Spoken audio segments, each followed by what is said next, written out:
You're listening to the Angela Henderson Online Business Show, episode 442.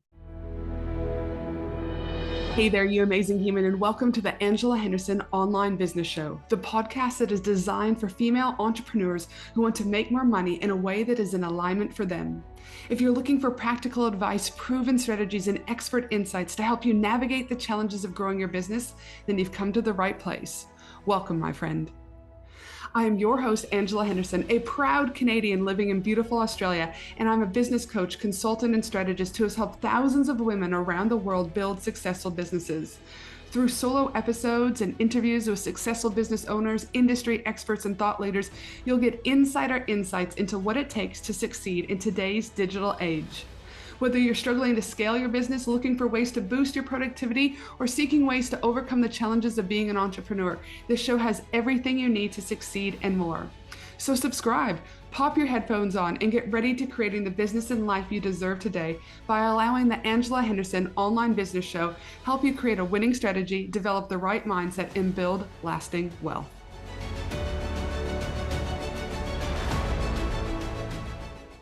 Hey there, you amazing human. Welcome back to another podcast episode with me, your host, Ange from Angela Henderson Consulting. Today's episode is one I know so many of you have been waiting for because we're diving into the perimenopause conversation that we all need to have.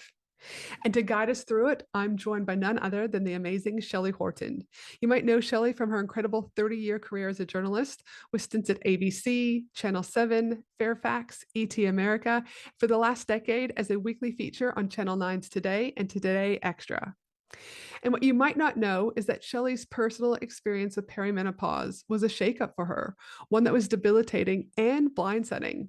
And because of this has become the spark for a much bigger mission. She's now an author with her brand new book, I'm Your Peri Godmother, and the co-creator of Don't Sweat It, a company advocating for menopause-friendly workplaces across Australia. Shelly brings this powerful blend of lived experience, advocacy, and science-based education to the conversation today. She's not just talking about menopause, she's changing the way that we view it in our lives, in our workplaces, and in our society. In today's chat, we're going to explore her own perimenopause journey, what surprised her most along the way, the early signs that every woman should look out for, and yes, even the one chapter of her book she believes that every partner, every boss, every colleague needs to read.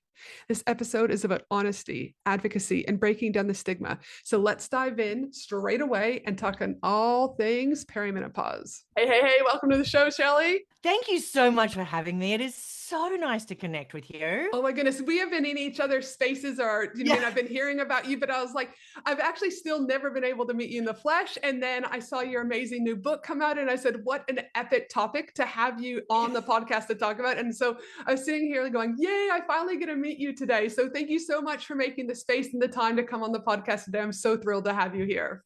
I'm excited. I've had you in my ears because I listen to your podcast. So it's just like, I feel like I know you. So yes, and Australia is really such a small space. Let's be honest. Yeah. Everyone kind of knows everyone, and everyone's connected to someone in some way, shape, or form. I'm absolutely pumped for you to share a little bit about what's been going on in your world. You've just launched your book, which we're going to get into. It's just hit the United States as of yesterday at time of recording. And the conversations that are happening is exactly what we need, not only in Australia, but global, specifically around that keyword perimenopause, right? So can you share a little bit about your own perimenopause journey and how it has shaped your new book, I'm Your Peri Godmother? So the reason I wrote I'm Your Peri Godmother is I went into perimenopause in 2020, but I had never heard the word perimenopause before. Everyone's talking about it now, and I'm so grateful that they are. But back then, I had not heard the word. So when I started getting some of the symptoms, I didn't know what they were or what was going on with my body. Also, think about it, 2020, little thing going on at the time, pandemic. My first symptom was heart palpitations, which is very common in perimenopause, but I didn't know that. So I thought I might have heart problems. So I took myself off for a cardiac check. I was feeling like I didn't have traditional hot flushes straight away. I just felt a bit hotter, but I had also been eating a lot of carbs on the couch and binging Netflix. So I'd put on some COVID kilos. So I thought it could be that. But then the big thing for me was I started getting depression. Now, I am very fortunate in that I've never had mental health issues my entire life. I've been a health reporter. I have supported people with depression. I have written about it. I have campaigned. And yet when it happened to me, I didn't have the tools or know how to deal with it. Mhm. But again, I kind of just thought it was because the whole world was changing. And so I just wasn't coping. So I didn't really take myself to a doctor. I just kind of thought, I think a lot of women do. You just say, I'm blaming myself, like I'm not coping, all of that sort of thing. And then it wasn't until about September 2020 that I had the symptom that took me off to the doctors. And that was, and I love that I can share this with women in business because I had a Marina, which is an IUD inserted. So I had not had a period for 12 years. I'd had it replaced a couple of times and I loved it. I was so happy not to have periods. And then in September 2020, I had what could only be described as an Armageddon period. I bled through my clothes. Like it Oh, was wow. shocking. So that I'm like, I got to go see a GP. Something's not right. So I am a little bit of a tight ass. So I don't have a family doctor, and I went to just like a bulk billing medical place. Yep. This is when I lived in Sydney. And when I told the female doctor my symptoms, she went, "Oh, bleeding with a Marina. Yeah, that could be cancer." Yeah, I was not expecting that. So she set me off for an internal ultrasound. She also said, "Oh, we'll do your bloods." We now know that you cannot test your bloods for hormones. No. They change every day. But I went back a couple of days later for my results. She said, "Great news. You don't have cancer. Your bloods are all normal. You're obviously just not coping with your stress, and maybe you should take up a hobby." Oh, okay. That sounds not really helpful. I just drove home in tears I can and then imagine. blamed myself about how I did this to myself and how I'm not coping. Because of that, I kind of I'm very Gen X in that I grew up with my parents telling me that what doctors are gods and what they say goes, you know? Yes. What I didn't know, and I certainly know now, is most doctors, Gen X and over, have had zero education In about training. perimenopause.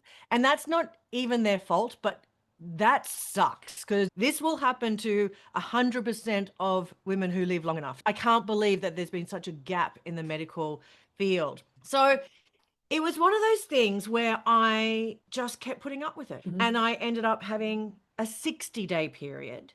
And my depression got worse and worse. And then, for those who don't know, I have been on Channel 9 for the past 10 years, Mhm. and before that, Channel 7. So I love my work in TV. I go in, I debate the news of the day. It's very high stress, high energy, but it's what I love to do. But I got to the point where, because of my depression, I was second guessing everything that I was saying. I was criticizing myself. Mhm. Like, I know everyone has that inner critic, and I am now pretty good at turning the critic down when I need to. Mhm. But when I wasn't aware that I was going through perimenopause, that Mhm. critic got so loud Yep. that I was driving home from Channel 9 and it was screaming in my ear, just going, "You just embarrassed yourself on national TV. You're so stupid. Your parents would be ashamed of you. Mm. You should quit Channel 9 because it would be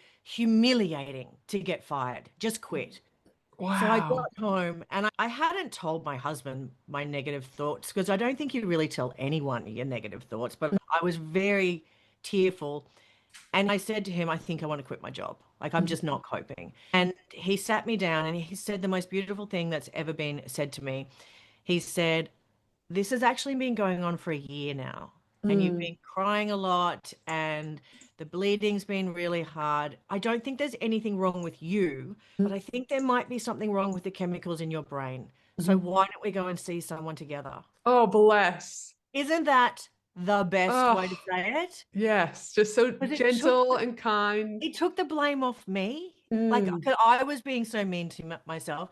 So he actually made the appointment for me to go and see another GP, and he came with me. Oh, gosh. And Love him.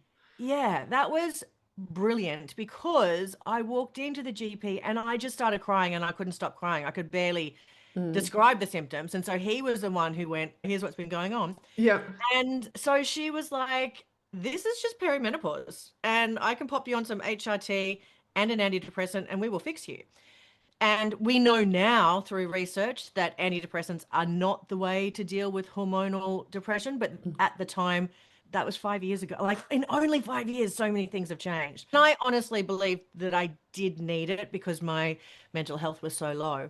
But you But also had anyway, contributing factors too. It was like we were in the middle of a pandemic. You could also argue if you didn't have pandemic, those symptoms may not have been as worse. Because I'm an ex-mental health yes. clinician of 15 years. So I used to diagnose people with schizophrenia, bipolar, and that.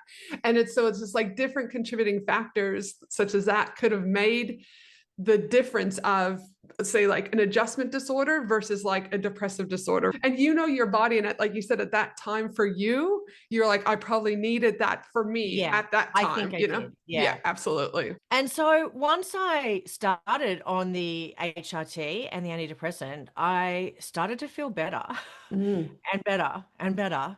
And then I was, rather than feeling grateful that someone had finally worked out what was wrong with me, I got mad. I got Oh, mad okay. and I was like, how did I slip through the cracks? My mother did not talk to me about it. She's of the generation of that stiff upper lip, you just soldier on.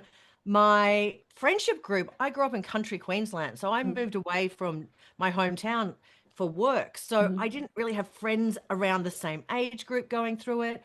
I was working in my own business at this time, so I didn't have colleagues to talk to about it. So I'm just like, if I'm slipping through the cracks, there must be so many other women out there going through Absolutely. exactly the same thing.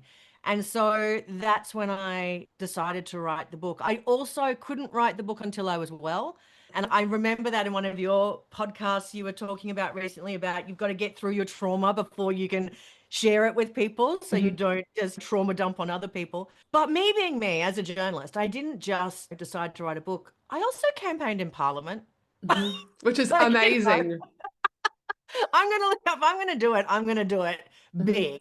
So in 2023, I was part of the first parliamentary roundtable on menopause. Oh, Matt, March amazing. March 8 on International Women's Day, and we spoke in Parliament, and that was the first time menopause had ever been mentioned in Australian Parliament. Wow. 2023. That is crazy Isn't talk. that crazy? And the thing is, if it's not in Parliament, then it's not in policies. It's not, the health department's not looking after you. So that then led to the Senate inquiry, which led to some incredible recommendations. And Mhm. then the government actually accepted them.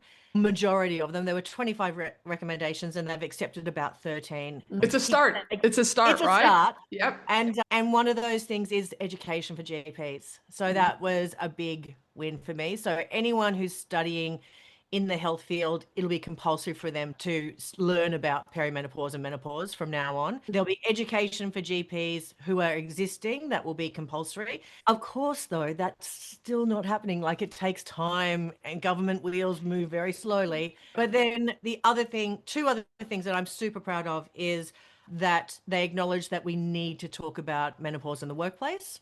And Amen. we got a really good HRT on the PBS so that it wasn't so expensive. So Mhm. halved the price of it. So Dude, those are that's huge some wins, big wins. amazing wins. And like again, we need people being able to talk about these things. And that Yeah. you said conversations build connection and they build community for us. Now, one of the things that I want to go back is some of us out there might be going, you mentioned, I didn't even know that this is a symptom. The hot flashes weren't necessarily one of your predominant symptoms Yeah. at the beginning. So, for those women that don't realize they're in perimenopause until years in, what are some of the earliest signs women should be looking for?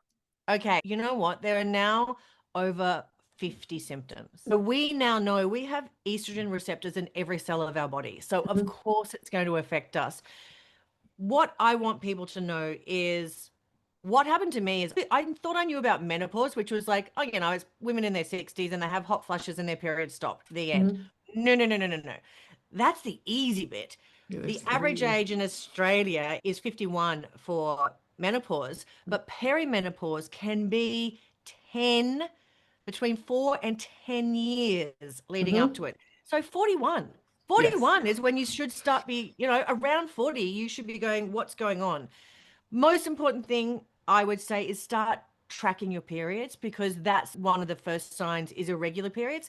Mhm. However, if you've had a hysterectomy or like me had a Mirena, I didn't have a period to track. Mm-hmm. But for most women, tracking your periods, because as the estrogen and progesterone are going up and down like an epileptic bumblebee, it really throws your cycle out. Be very aware of your mood. So it is a lot of unexpected crying. There's no real reason for the crying, but you're very tearful, Mm-hmm. low moods, anxiety, brain fog, where you just, like before, where I couldn't remember a word, but it could be as simple as you pick up a mug and you go, oh, what is this called? This is something I drink coffee from. What? It's a receptacle. Like you can't Yeah. think coffee mug. Yes. So think about that. And then to me, yeah, hot flushes affect a lot of women, but as far as I'm concerned, that is the least of your concerns. There are much bigger worries. So the heart palpitations, the cardiac issues, aches and pains, like your joints start to get really inflamed. Mm-hmm. So all of this is because our estrogen and progesterone are basically fighting. The brain is sending signals like this is our last chance to get some eggs out. So Yeah. it's like it's spluttering like a backfiring car. Mm-hmm. And that has massive, massive effects on your body. So I would honestly be very comfortable with saying, you know what, just Google perimenopause symptoms because there are so many. Mm-hmm. What you need to do, and I think that Aussie women are getting better at it and GPs need to get better at it, Mm-hmm. but look at yourself as a whole person. Mm-hmm.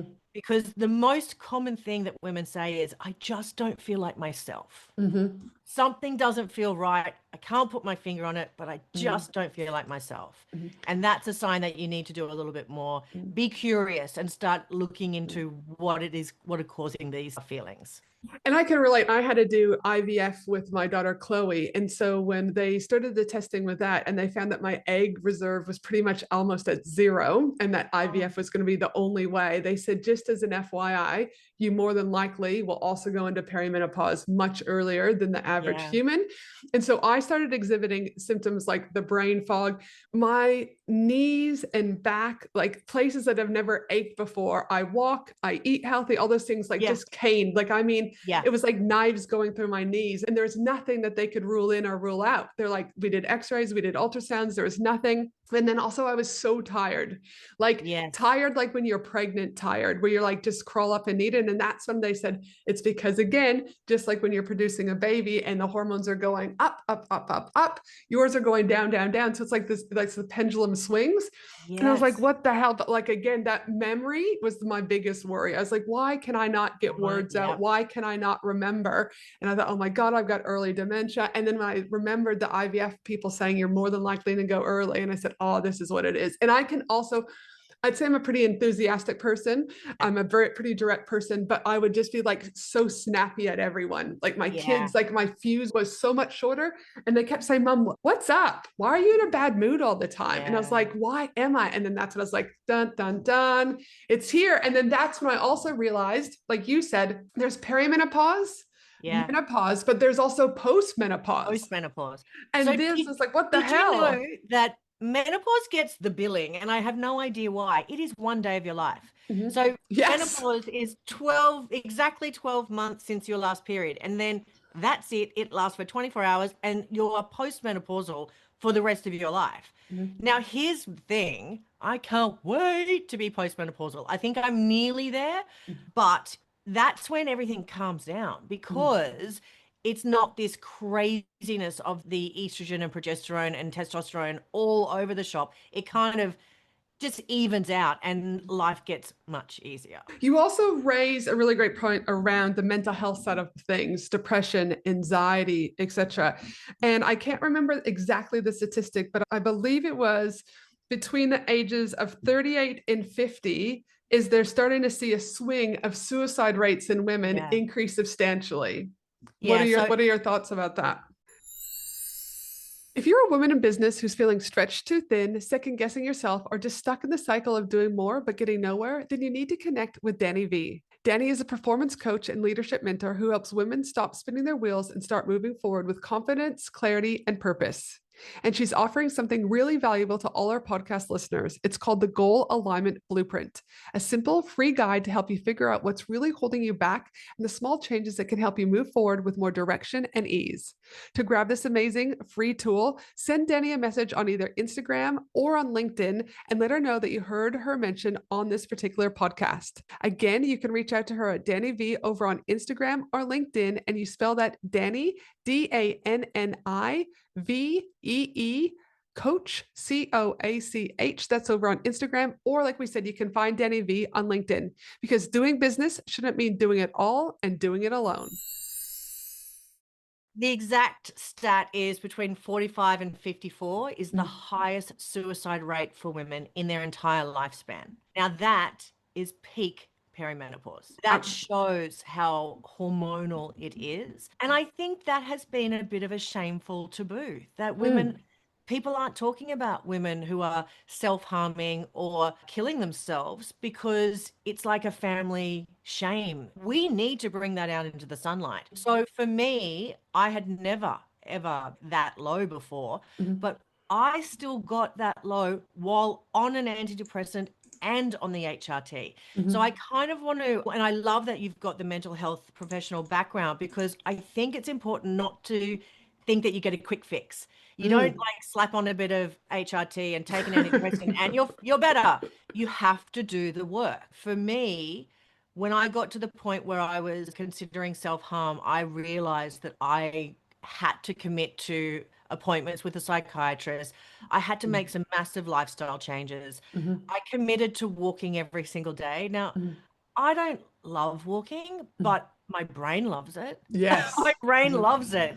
My brain also loves that I get up and I'm in the sunshine and getting some vitamin D. And my brain loves that I have a routine, because I know if I'm going to get up to go early for an early walk, then I need to go to bed early. So all of these things actually work together. And then what happened for me is my psychiatrist weaned me off the antidepressant and upped my HRT very, very slowly while I was making these lifestyle changes. And that's how I got well. And it's almost like I don't recognize the person who went through that. I'm like, oh my God, how did I put up with that for so long? And why didn't I ask for help?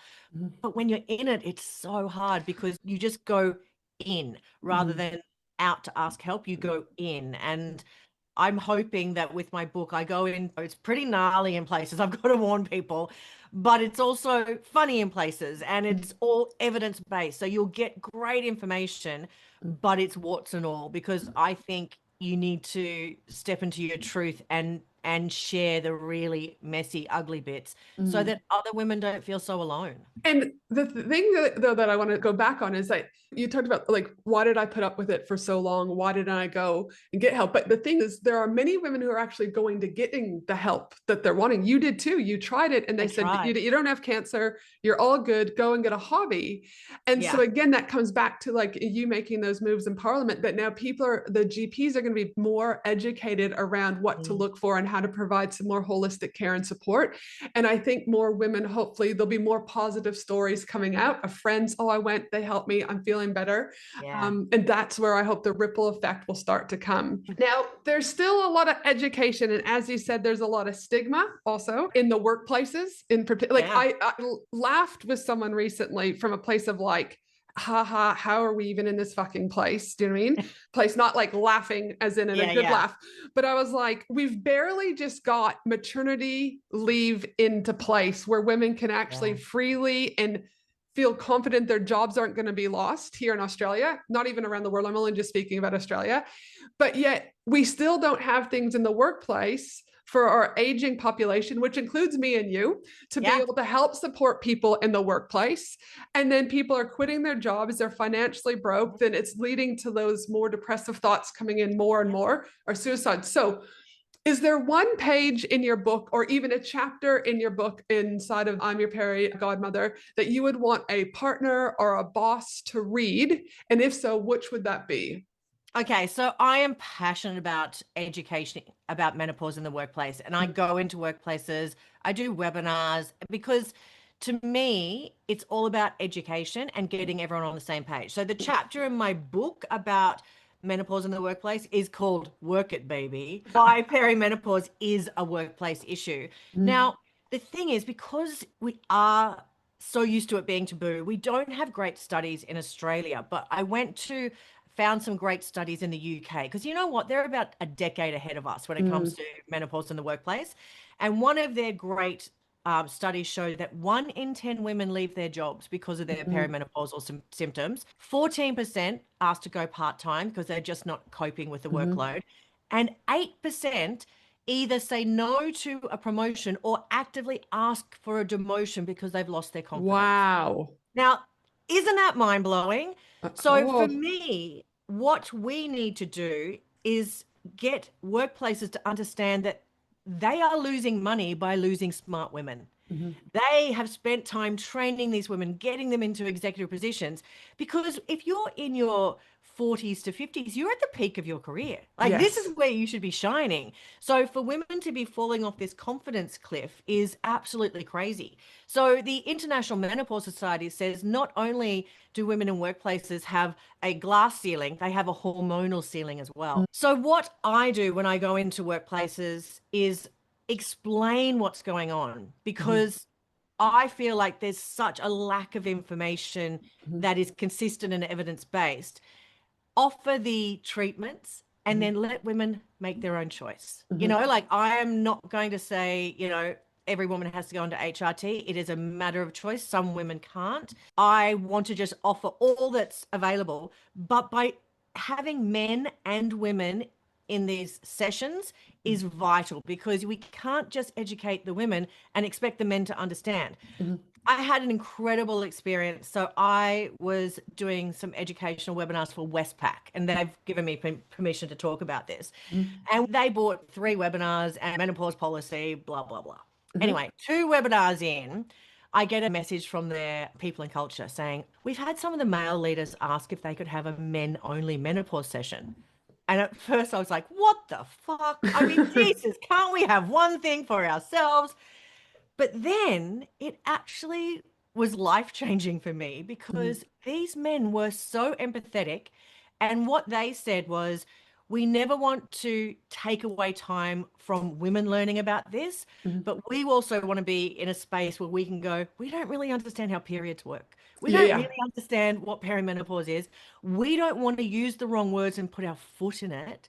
And it ended up being such an incredible session that now I offer that as an extra service because I couldn't believe how amazing it was. The thing I would say about to wrap up workplaces is remember 10 years ago when mental health was never discussed in the workplace and you would never say that you had depression or anxiety? Well, we're 10 years old when it comes to talking Yes. about perimenopause and menopause. So it is early days. And for me, the answer is not menopause leave of giving women an extra 6 days off a year. Perimenopause is 365 days a year. What Yes. we need to do is educate them on how to look after themselves, how to identify the symptoms, and how to make some educated choices. And then within the workplace, it's about supporting each other. And if you know that your colleague has terrible brain fog and they're in the middle of a presentation and they have forgotten the client's name, you just jump in and help them out. And that's what I actually love, that kind of teamwork and sisterhood Yes. where you're just like, I've got you. This is going to be okay. We can get through Yeah, this we can together, get you through know. this. You have maybe insomnia is a really bad symptom for you, and that causes brain fog in the afternoon. Have your important meetings in the morning. Like, don't have them at 3 or 4 o'clock in the afternoon. Those sort of little changes don't sound like much, but they can be a game A changer. huge difference, because especially if you have them in the morning and you do feel like shit and you've got to leave in the afternoon, you're like, okay, but all the major things were taken care of. And it Yeah. just reduces, even though we shouldn't have pressure on us, the reality of it is we still carry that pressure and it will just Yes. reduce it a little bit more. So I love that, those little subtle changes. No, And brilliant. as someone like you who runs their own business, can I just say, you've got to rest. You've I got to rest. rest I know it's almost one of every your lunch. pillars. Almost every Yeah. lunch I rest. Do you know what I mean? So I know yes. it's one of your pillars, but I've been in my business for 10 years and I don't think I rested for the first 5. And I think I wore busyness as a badge of honor. Like it was, look at how busy I am, where I'm now going, oh God, I'm coming up to a busy period. I need to have some downtime. And so I now call my rest days 0 days. And that Mhm. means answering zero emails, answering zero texts, doing zero work, and just lying on the couch, cuddling the puppies and watching TV, going for a gentle walk, like things that just fill my cup up. Yeah. Because then the next day I'm looking forward to work. Yeah. You're It's- excited e- again. Even if I did a couple of hours, you just don't feel recharged. And that inner stuff that you were talking about and the ability to take time and have space is also something that's such a hard thing because I think entrepreneurs can be slightly different to when I work with my 9 to 5ers who are transitioning from 9 to 5, do you know what I mean, into entrepreneurship. I think entrepreneurs can still get into busy and to still get in a hustle, but there's a little bit more flexibility. Whereas with my nine to Yeah. fivers, I feel they're still quite conditioned with what society's norms are. And also just even when I nap almost every day, there's this, but do you have You nap every depression? day? Almost every day from 12 to 1 I have it blocked out. Almost Really? not every day but almost. You will see me rest with the curtains closed for about at least 30 minutes because I'm also a projector in human design. So if I'm doing a lot, my energy gets depleted, and then you marry that up with the perimenopause and I need to be able to reboot, and a 30 to 45-minute nap every day can, like, it fills me. But I had to be okay with, so like, because people say, are you depressed? What's wrong? And I'm like, I'm No, just resting. So I I'm had even my resting. kids, I have to say, they're like, Mom, you're napping again. Why do you nap every day, Mom? I said, just because it's important to rest. It's okay. So I try to Yeah. normalize it in a world where we're conditioned to not do that. When it's hard, but again, I hope that even just these conversations, everyone will be like, oh, it's okay to nap. Even my partner, he goes, and he'll be like, I'm just coming to nap with you. And I'm just Yeah. coming to nap with you. And his mom or someone in his family is like, why are you guys just napping? And he's like, why shouldn't we be napping? You know, Yeah. like, why can't we rest? Why was I so shocked to hear that you do it every day? If that's what you need to do it. I might adopt this. I think we start the nap club. I love it. Dude, I'm all about a good nap. Now, I know we're just about getting ready to wrap up, my friend, but because perimenopause can come with negative connotations, right? I've heard people say it's a death sentence. Why do we have to go through this? I remember when my son was doing sex education at school and they were talking about periods. And my son came home and he goes, Mom, I heard what happened. I can't believe it, Mom. And I said, what, Finney? And he said, Mom, every single month you bleed, like every month. And Chloe, she was super little, but she knew about periods, not to the Yeah. extent, obviously. And she's like, what do you mean, Mom? Like, I know we get our period, but she's like, you get it once and we're done. And I was like, oh gosh. And then Finley's like, no, Chloe, you get it forever. And I said, well, not forever. Then we go through a thing called perimenopause, and Finley and Chloe were like, well, what's that? And then Yeah. Chloe's like, why, Mom? Why? And so, there is this negative connotation, Yeah. even at Yeah. a young age. Like Chloe's like, this sucks, Mom, right? So I'd love to know is if you could sum up perimenopause in 3 words that feel empowering rather than scary, what would they be? Okay. So I would say a reboot, a level up. They're all Uh-huh. hyphenated for some reason, Uh-huh. and removing of filters. Love it. So for me, I don't want to be doom and gloom about Perry. Like, yes, it's hard. Mine was particularly hard, but for some women, it's not. So every single woman's experience is different. Mhm. But the one thing that is consistent is once you get through it and you get into menopause, there's a great term called menopausal zest. Mhm. And they've studied it in America. And they say it's the last chapter in my book. It's called Giving Zero Fucks. Yes, I've heard this. It's a That's brilliant. I love it so much because this is where women finally, once their hormones calm down, go, hang on a minute. I've been putting everyone before my needs Mhm. most of my life. I also don't have to worry about getting pregnant anymore. I don't have to worry about painful periods. I don't have to buy sanitary items.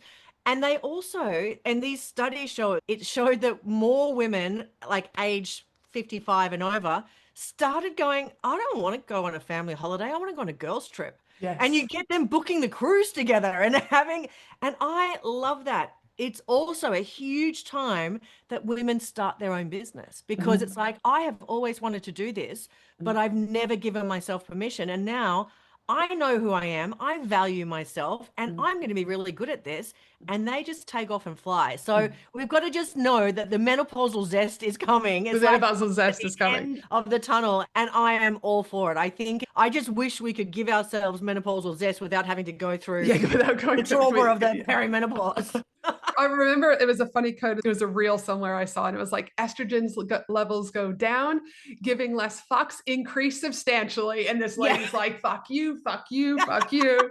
And I was like, actually, yeah, I can. And it was like, you're entering your give a less fuck era. And I was like, I relate. I totally relate. You just don't care anymore. So it's an interesting back concept. yourself and you're like, I have been through it. I'm not interested in the gossip. I'm not interested in the power plays. I'm interested in what makes me happy. And I'm going to look after myself and be the best version of myself. So yeah, it's a level up. It really is a level.